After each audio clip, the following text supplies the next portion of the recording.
في عالم التنس هناك أبطال يصنعهم الانضباط، وهناك لاعبون تصنعهم الموهبة الخالصة. نيك كيريوس ليس مجرد لاعب تنس، بل حالة فريدة، موهبة نادرة، وشخصية كسرت القواعد وأثارت الجدل أكثر مما أثارت التصفيق. فمن هو نيك كيريوس؟ وكيف وصلت موهبته إلى قمة العالم ثم توقفت عند حدود شخصيته؟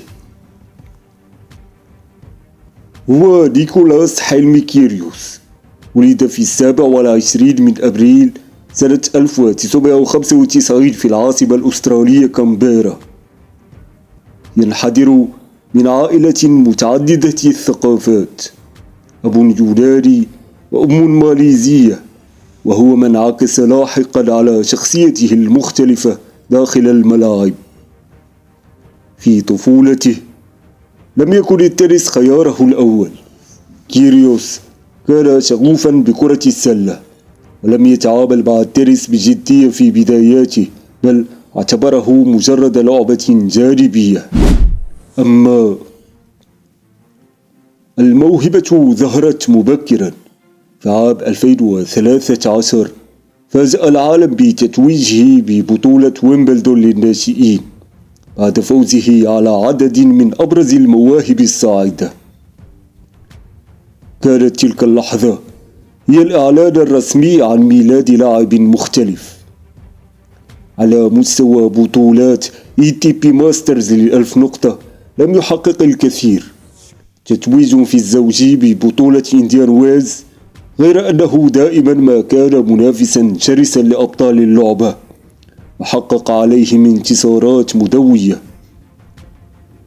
الأمر ذاته ينطبق على بطولات الجراند سلام، ويبقى أبرز إنجاز له وصوله لنهائي ويمبلدون مسرحه المفضل سنة 2022 قبل أن ينهزم أمام العملاق جوكوفيتش. بلغ اللاعب الأسترالي أفضل تصنيف في مسيرته عندما وصل إلى المركز 13 عالميا، وكان ذلك في أكتوبر 2016. تصنيف يعكس موهبة كبيرة، لكنه في نظري كان أقل مما يستحقه.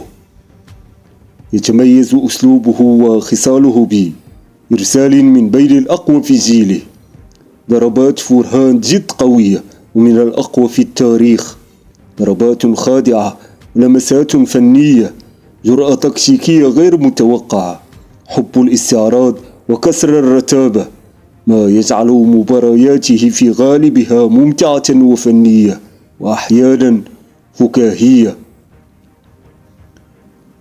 لا يختلف المحللون عن موهبة كيريوس الفطرية والكاريزما العالية التي يمتلكها، إضافة كونه لا يخشى الكبار وذو جماهيرية وصراحة إعلامية.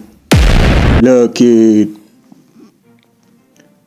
تقابل كل هذه الإيجابيات سلبيات، أهمها عصبيته المفرطة، فقدانه التركيز في لحظات حاسمة، مشاكل انضباطية متكررة، ناهيك عن صدامات متعددة مع الحكام والجمهور.